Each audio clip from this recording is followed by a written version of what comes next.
Bien-aimés, notre méditation ce matin va se baser sur un seul texte. D'habitude, on a toujours tendance à en lire plusieurs, mais cette fois-ci, je me suis basé sur un seul texte et vous allez comprendre pourquoi. Ce texte se trouve dans le livre des Actes, au chapitre 12, et nous lirons les versets de 1 à 19. Au fur et à mesure que je lirai ce texte, vous allez voir que vous le connaissez. Non. En ce temps-là, donc c'était l'époque de famine, le roi Hérode se mit à maltraiter quelques membres de l'Église. Et il fit mourir par l'épée Jacques, le frère de Jean. Voyant que cela était agréable aux Juifs, il fit encore arrêter Pierre. C'était pendant les jours des pains sans levain. Après l'avoir saisi et jeté en prison, il le mit sous la garde de 4 escouades de 4 soldats chacune, avec l'intention de le faire comparaître devant le peuple après la Pâque. Pierre, donc, était gardé dans la prison, et l'Église ne cessait d'adresser pour lui des prières à Dieu. La nuit qui précéda le jour où Hérode allait le faire comparaître, Pierre, lié de 2 chaînes, dormait entre 2 soldats, et des sentinelles devant la porte gardaient la prison. Et voici, un ange du Seigneur survint, et une lumière brilla dans la prison. L'ange réveilla Pierre en le frappant au côté et en disant « Lève-toi promptement ». Les chaînes tombèrent de ses mains. Et l'ange lui dit « Mets ta ceinture et tes sandales ». Et il fit ainsi. L'ange dit encore « Enlève-le-toi de ton manteau et suis-moi ». Pierre sortit et le suivit. Ne sachant pas que ce qui se faisait par l'ange fut réel et s'imaginant avoir une vision. Lorsqu'ils eurent passé la première garde, puis la seconde, ils arrivèrent à la porte de fer qui mène à la ville et qui s'ouvrit d'elle-même devant eux. Ils sortirent et s'avancèrent dans une rue. Aussitôt, l'ange quitta Pierre. Revenu à lui-même, Pierre dit « Je vois maintenant d'une manière certaine que le Seigneur a envoyé son ange et qu'il m'a délivré de la main d'Hérode et de tout ce que le peuple juif attendait. » Après avoir réfléchi, il se dirigea vers la maison de Marie, la mère de Jean, surnommée Marc, où beaucoup de personnes étaient réunies et priaient. Il frappa à la porte du vestibule et une servante, nommée Rhoda, s'approcha pour écouter. Elle reconnut la voix de Pierre et dans sa joie, au lieu d'ouvrir, elle courut annoncer que Pierre était devant la porte. Mais ils lui dirent « Tu es folle ». Mais elle affirma que la chose était ainsi. Et ils dirent « C'est son ange ». Cependant, Pierre continuait à frapper. Ils ouvrirent et furent étonnés de le voir. Pierre, leur ayant de la main fait signe de se taire, leur raconta comment le Seigneur l'avait tiré de la prison. Et il dit « Annoncez-le à Jacques et aux frères ». Puis il sortit et s'en alla dans un autre lieu. Quand il fit jour, les soldats furent d'une grande agitation pour savoir ce que Pierre était devenu. Hérode s'étant mis à sa recherche et ne l'ayant pas trouvé, interrogea les gardes et donna l'ordre de les mener au supplice. Ensuite, il descendit de la Judée à Césarée pour y séjourner. Ici se termine la lecture de la parole. Bien-aimés, le moins que nous puissions dire, c'est qu'on ne comprend pas toujours la manière dont Dieu agit. C'est surprenant. Combien de fois n'ai-je pas d'ailleurs entendu cette petite phrase alors qu'une prière avait été exaucée, qu'il était dangereux même parfois d'affirmer que Dieu avait agi. Tout simplement sur cette simple idée de pourquoi pour elle ou lui et pourquoi pas pour celui-là et celui-là. C'est pas normal. Je voudrais maintenant qu'on s'examine tous un petit peu chacun et qu'on réfléchisse sur nous-mêmes. Est-ce que notre tendance est bien souvent de réduire l'action de Dieu à un seul schéma? Celui que moi j'ai et surtout celui qui m'intéresse.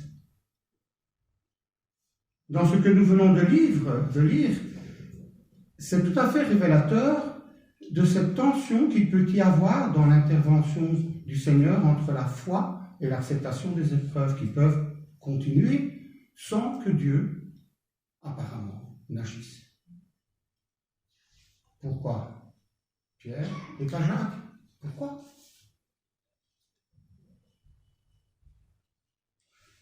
Je vais prendre un peu sur moi parce que ce que je vais vous dire maintenant, ce n'est pas facile. Et je n'aime pas beaucoup me prendre pour exemple, mais je voudrais partager ceci avec vous, mes frères et sœurs en Christ. Parce que personnellement, j'ai vécu 2 fois dans ma vie ces questions. La toute première fois, c'est lors du décès de ma sœur aînée. Elle avait 33 ans et des petits-enfants. Elle a été terrassée par une terrible maladie. Je n'étais pas en très bonne relation avec Dieu à ce moment-là, pas du tout. Je m'étais éloigné de lui, enfin je pensais que j'étais éloigné de lui. J'étais surtout en colère contre l'institution, contre l'Église. Mais lui, par contre, il était resté en connexion avec moi. Et ça, je l'ai compris plus tard. On était toujours l'un après l'autre. Mais je reparlerai de ce cas-là un peu plus loin. La plus proche, elle date de mardi. Mardi, j'ai appris que mon oncle Henri, pour lequel nous avions prié ici, est décédé. C'est une terrible nouvelle. Alors qu'on avait prié pour son épouse, rappelez-vous, j'avais demandé la prière pour son épouse. Elle a été miraculée, c'est le dire même du médecin qui a dit « je vais sortir, je vais aller dire, vous êtes une miraculée, madame ». Elle était condamnée. Alors qu'on a prié pour elle, le miracle a eu lieu. On a prié pour lui, le miracle n'a pas eu lieu.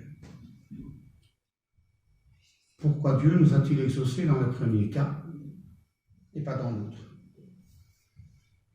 Pourquoi? Je me suis posé la question, est-ce qu'il m'a enlevé cet être auquel je tenais tellement et j'étais si heureux d'avoir retrouvé après tant d'années? C'est une question qu'à peu près 150 millions de chrétiens se posent dans le monde. Pourquoi devons-nous subir tant de souffrances et pourquoi Dieu agit parfois d'une drôle de manière? Après nous être arrêtés sur cette question, je voudrais revenir un petit peu sur ce qui est arrivé à Jacques et Pierre, parce que ça m'amène à réfléchir à quelque chose d'important pour nous, c'est la liberté de Dieu, celle que nous devons tous accepter. Oui, Dieu est libre, mais oui, Dieu agit, mais pas toujours comme nous l'attendons. Dieu intervient de différentes manières, ça c'est certain. Et nous voyons dans ce texte, cette petite histoire, ça se situe un peu après la mort de Jésus, pas tellement, 43, 44 après Jésus-Christ, on situe plus ou moins ce livre des Actes et cette histoire qui est arrivée. Il y a une période difficile, la famine est là, on peut lire ça à la fin du chapitre 11, et c'est là que se manifeste l'entraide des chrétiens. Les chrétiens prient et ils agissent. Le texte au chapitre 11 nous dit qu'ils vont, les chrétiens du monde, vont envoyer des choses à Jérusalem pour aider leurs frères. Mais c'est aussi à ce moment-là que Hérode va se mettre à maltraiter les chrétiens de Jérusalem. Et là, étrangement, on pourrait dire, Dieu est absent. Il n'est pas là. C'est ce qu'on pourrait dire. Jacques, le frère de Jean, on va situer parce qu'on parle de 2 Jacques dans ce texte, il ne faut pas les mélanger. Jacques, le frère de Jean, donc c'est un des fils de Zébédée, va être arrêté par Hérode et il va être tué, faisant de lui le premier apôtre direct martyr, après le martyr du diacre Étienne. Rien n'indique pourtant que Jacques était moins bon que les autres. Rien n'indique que Jacques avait fait des fautes qui pouvaient entraîner cette condamnation. Non, il n'y a rien qui dit ça. Un mystère de plus sur une non-intervention de Dieu. Mais on va voir plus loin que ce n'est pas si simple que ça, et ça ne se résume pas à ça. Parce que, mettez-vous à la place des chrétiens à l'époque. Ils ont prié, Ils sont en prière pour Jacques.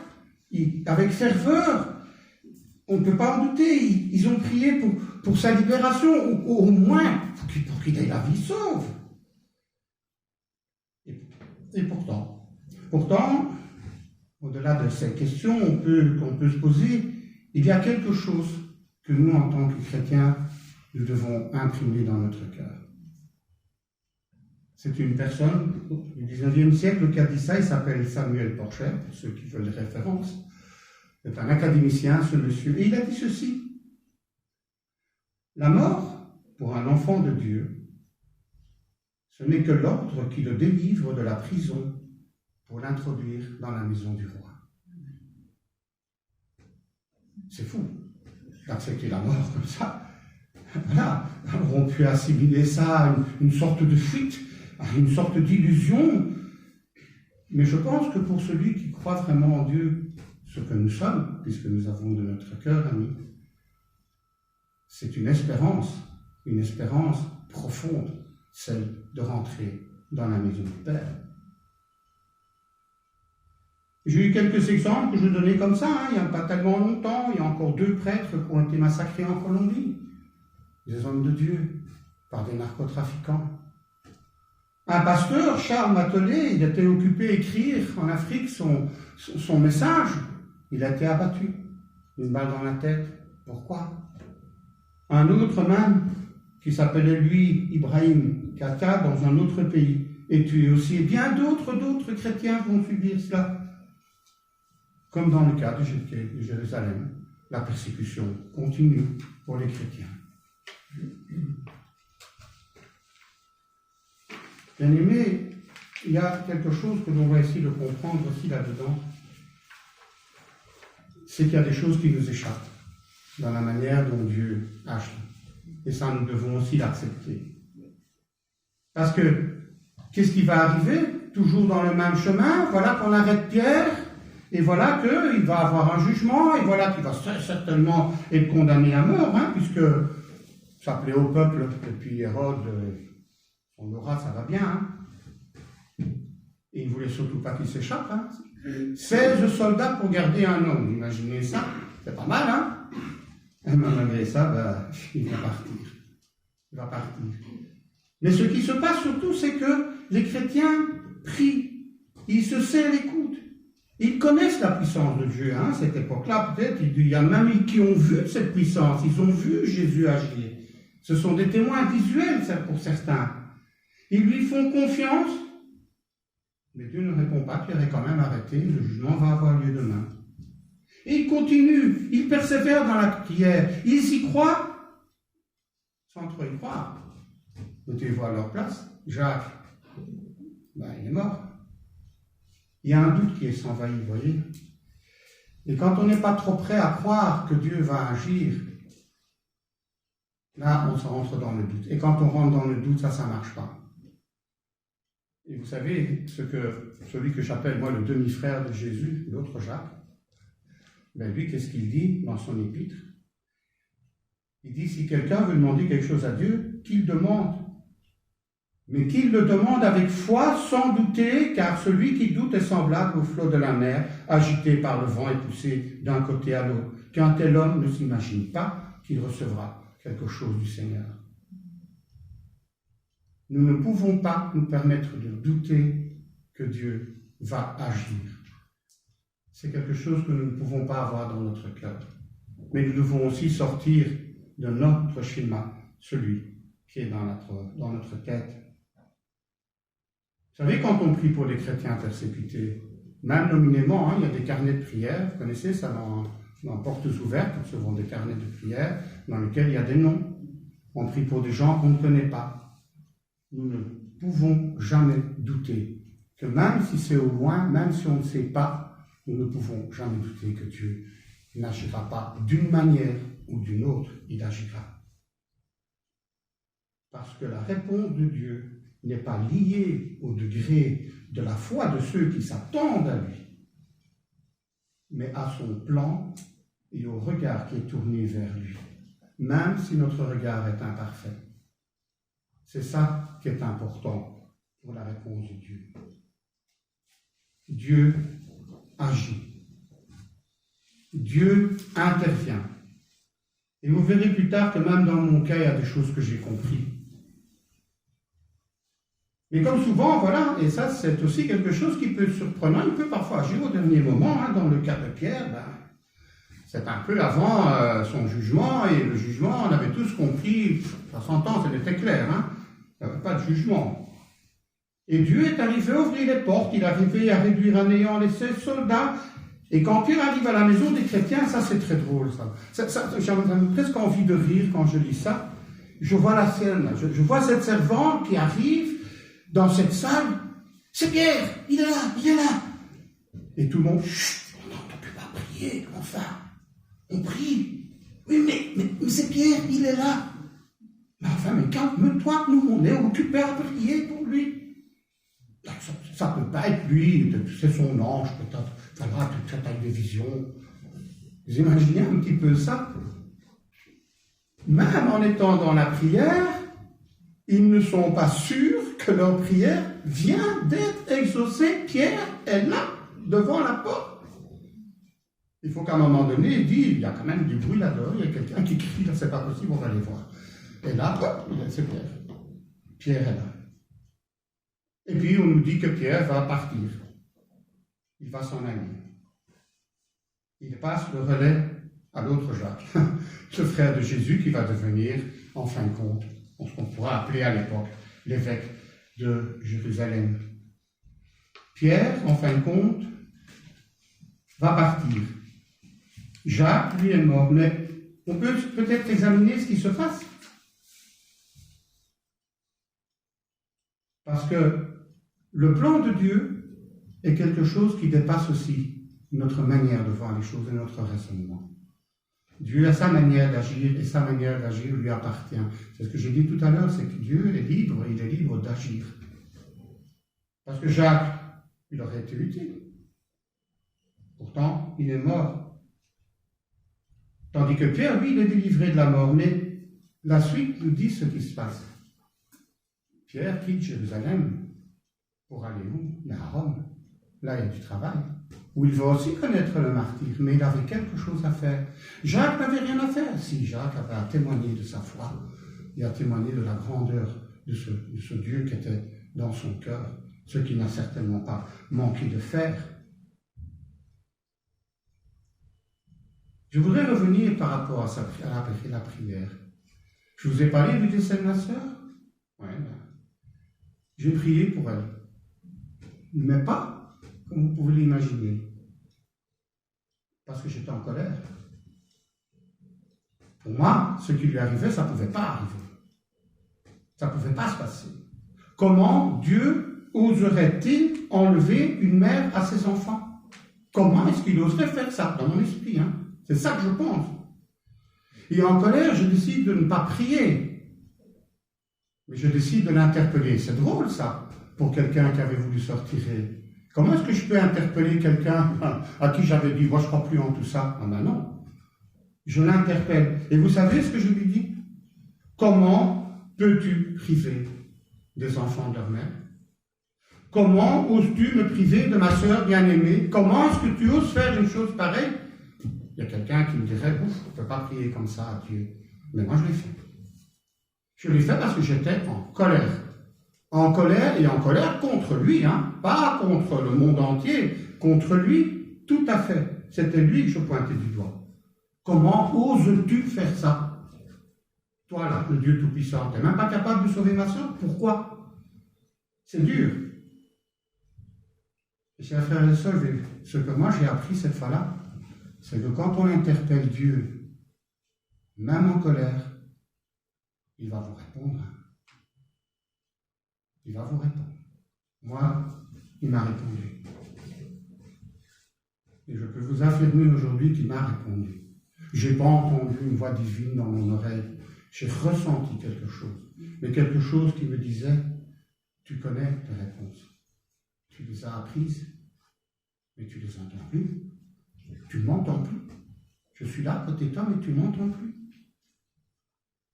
Eh bien, assez étonnamment, cette épreuve, elle m'a fait revenir vers lui. C'est drôle parfois. Mais vous verrez plus tard, parce qu'on réfléchit après. Et quand on se reconnecte avec Dieu, on commence à réentendre les réponses. Et on commence à comprendre des choses. Mon oncle était quelqu'un qui était heureux de vivre. Il voyait le bon à l'intérieur des gens. C'était sa manière de vivre. Il était comme ça.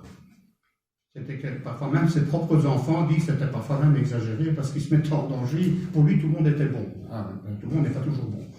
Mais lui, il ne voyait pas le mal. Il ne voyait pas le mal. Il vivait comme ça. Et moi, je me rappelle d'avoir vu un monsieur de 80 ans à l'époque, puisque c'était à 2 ans à peu près, son épouse, presque en larmes, et qui me disait, j'ai déjà perdu ma première femme, tu te rends compte, je vais quand même pas perdre la deuxième. Il était malheureux. Il était malheureux, hein. Eh bien là, moi je pense que Dieu agit parce qu'il ne voulait pas qu'il soit malheureux. Pourquoi n'a-t-il pas agi pour lui? Ça c'est autre chose, mais je l'ai vu. J'ai été le voir vendredi. Il était paisible. Il s'est endormi. J'en ai parlé avec notre pasteur et il m'a dit, moi j'aimerais bien avoir une mort comme ça, m'endormir comme ça. La maladie a pris le dessus, il est rentré à l'hôpital et puis à un moment donné, le médecin m'a dit que il ne faut pas faire grand-chose.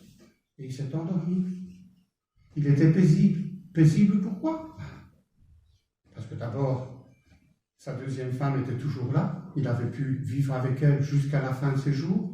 Il ne l'a pas perdu en chemin. Et quelque part, lui, un jour, il a dit quelque chose d'impeccable. Il m'a dit, et je lui ai un jour témoigné de ça ici. Je parlais un jour avec lui, je disais, on parlait de la mort. Vous savez, quand on est personnes âgées, parfois on parle de la mort, hein, parce que, bon, comme on dit, on sait où on va. Hein. Et un jour, il m'avait dit, tu sais, moi j'ai pas peur. Moi, j'ai pas peur de mourir. Je sais exactement où je vais. Mais il y a, hein, quelque part, il y est maintenant, et je suis heureux pour lui. Et dans le cas de ma sœur, c'était autre chose. Ça devenait tellement pénible que la dernière fois que je l'ai vue, et je lui ai dit, je crois que ça va être fini pour toi, Julien, je vois bien que ça va être fini. Elle m'a dit, enfin, Dieu ne nous fera pas subir des choses que nous ne pouvons pas supporter. Il peut mettre fin à ça. La maladie de mon oncle était occupée à le détruire petit à petit. Il ne l'a pas laissé aller au bout de cette maladie. Bien-aimé, le mystère demeure par rapport à ça, parce que ça restera toujours un mystère pour vous. Mais nous pouvons être assurés d'une chose, c'est que Dieu intervient. Et parfois même, malgré une foi qui n'est pas ce qu'il voulait être, hein, quand j'ai interpellé Dieu, je ne peux pas dire que j'avais la foi à ce moment-là. Mais je savais qu'il était là. D'une manière ou une autre, il était là. Sinon, je ne l'aurais pas interpellé, je n'aurais pas parlé à un mur, ça n'avait pas de sens. Il fallait que je croie qu'il était là. Mais la foi en lui, ça, je ne l'avais pas. Mais Dieu agit. Et il agit parfois avec un résultat différent à ce que nous, on pourrait croire. Mais d'un autre côté, maintenant je me tourne vers vous, vers moi aussi, parce que tout ça m'a interpellé très fort. On a énormément de travail à faire.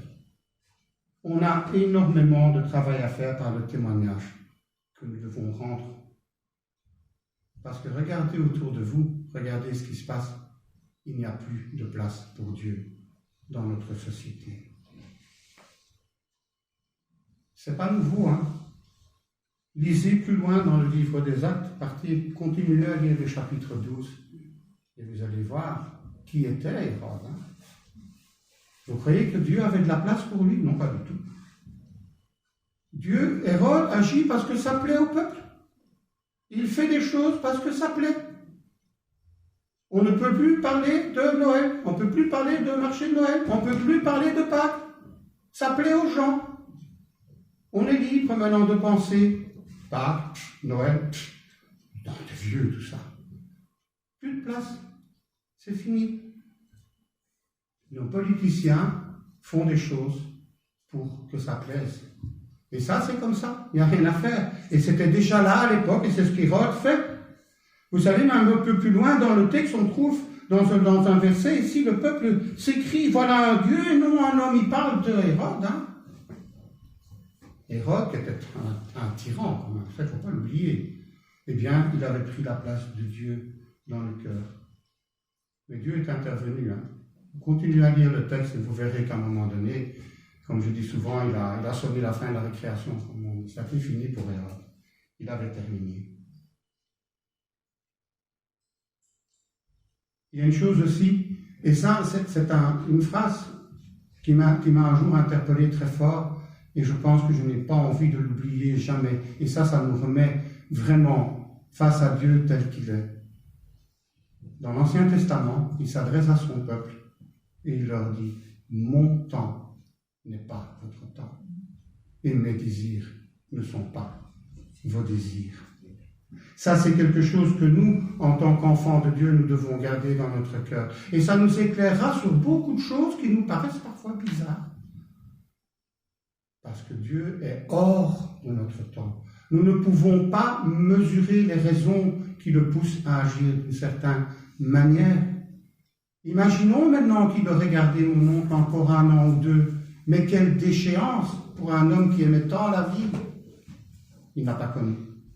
Imaginons qu'il aurait continué à maintenir ma sœur avec la maladie qu'elle avait, qui elle-même disait « Je ne veux même plus que mes enfants viennent me voir, parce que quelle image ont-ils de leur mère ?» Combien de temps ça aurait duré? Quand elle a dit « enfin », ça prend une certaine dimension. Et ça, c'est la dimension de Dieu. Dieu sait exactement ce qu'il fait et pourquoi il le fait. Mais il y a une chose que nous devons aussi être certains, Dieu n'agit que pour notre bien, même si parfois ça nous fait un peu bizarre. On en a parlé dernièrement, vous vous rappelez, j'avais fait une prédication sur les épreuves, sur ce qu'étaient les épreuves. Ne nous trompons pas. Dieu ne fait pas de mal aux gens. Dieu ne peut pas faire le mal. C'est impossible. Il n'a pas de possibilité de faire le mal. Il n'agit que pour notre bien. C'est un autre qui nous fait du mal. Et si Dieu, lui, la seule chose qu'il peut voir, c'est constater si oui ou non nous restons accrochés à lui, ce qui est son plus profond désir.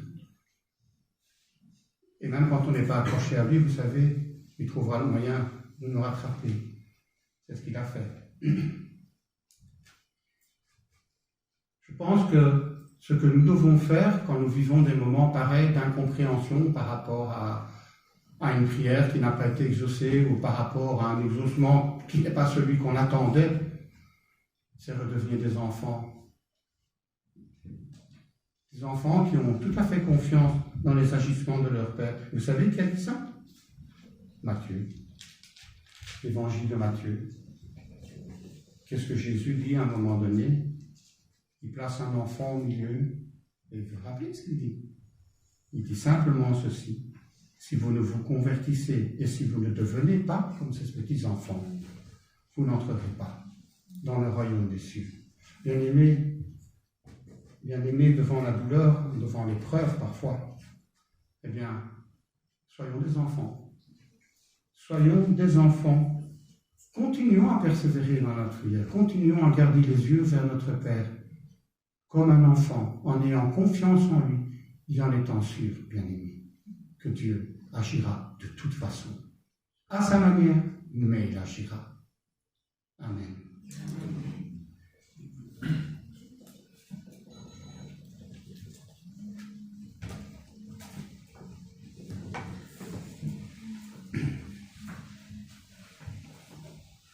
Le moment est venu pour nous de faire ce que Jésus a demandé que l'on fasse pour se rappeler de son... Oui, ah oui, le micro. Je n'arrive pas à m'habituer à le reprendre avec. Merci, Nicolas. Voilà. Le moment est venu pour nous de partager ensemble ce moment qui nous rappelle de qui était Jésus et ce qu'il a fait pour nous.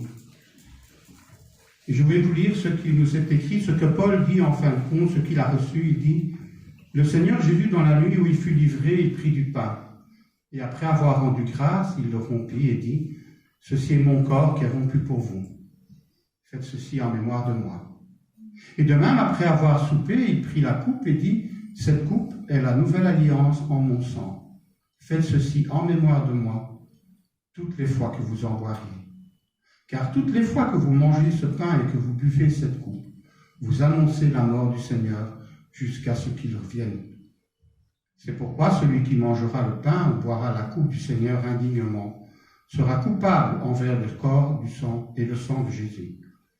Que chacun donc s'éprouve soi-même et qu'ainsi il mange du pain et boire de la coupe. Car celui qui mange et boit sans discerner le corps du Seigneur mange et boit un jugement contre lui-même. Ce sont des paroles assez terribles vers la fin, mais je pense que ce qui est important, c'est cette phrase « examinons-nous nous-mêmes ». C'est bien ce que j'ai dit au départ de mon message.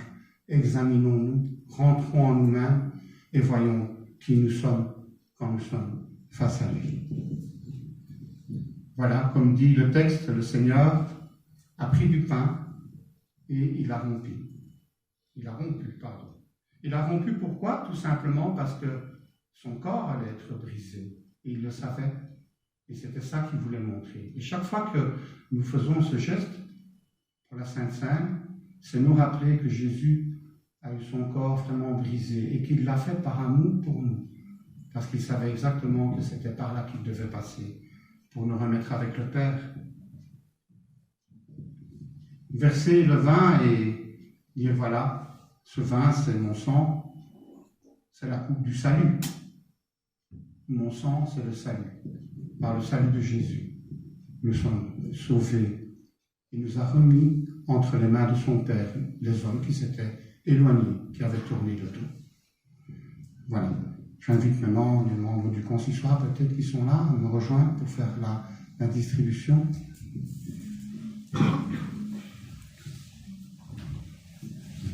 Et avant ça, je vais vous inviter à un moment de prière.